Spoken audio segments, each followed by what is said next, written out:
Penerimaan langsung kes rasuah di Mahkamah Rayuan dapat meningkatkan keyakinan rakyat terhadap sistem kehakiman negara. Ketua Pesuruhjaya Suruhanjaya Pencegahan Rasuah Malaysia SPRM Tan Sri Azam Baki berkata, ia juga membantu mengekang manipulasi fakta oleh pihak tidak bertanggungjawab.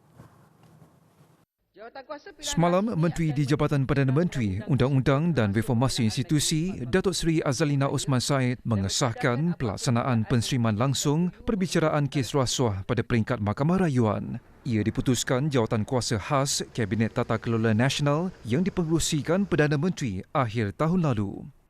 Kerana banyak berlaku sebelum ini di mana salah lapor dan sebagainya. Jadi ada bukti tentang penghujahan, kerana kena ingat Mahkamah Rayuan bukannya satu perbicaraan tentang pertanyaan soalan dan sebagainya. Ia melibatkan tentang argumen di antara kedua-dua pihak, antara pihak pendakwa raya dan juga pihak peguam. Jadi kita semua boleh mendengar apa asas argumen berkenaan. Jawatan kuasa turut setuju penerimaan dilaksana membabitkan 1 hingga 3 siaran langsung serentak. Ini selain mencapai sehingga 500 penonton dalam satu masa. Satu sesi lebat urus bersama Badan Peguam dan pihak berkaitan juga akan diadakan bagi memperincikan garis panduan bersesuaian.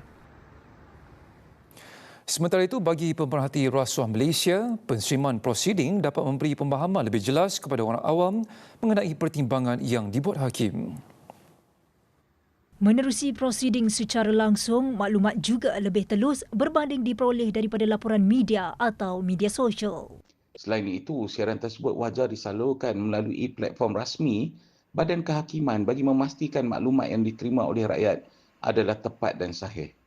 Jika dilaksanakan dengan baik, penerimaan langsung perbicaraan kes rasuah bukan sahaja meningkatkan ketelusan tetapi juga membantu mendidik masyarakat tentang bagaimana sistem keadilan negara berfungsi. Pelaksanaan penerimaan itu bagaimanapun perlu disertakan dengan garis panduan jelas. Ini termasuk kawalan rakaman prosiding supaya tidak mudah disunting atau disalah tafsir.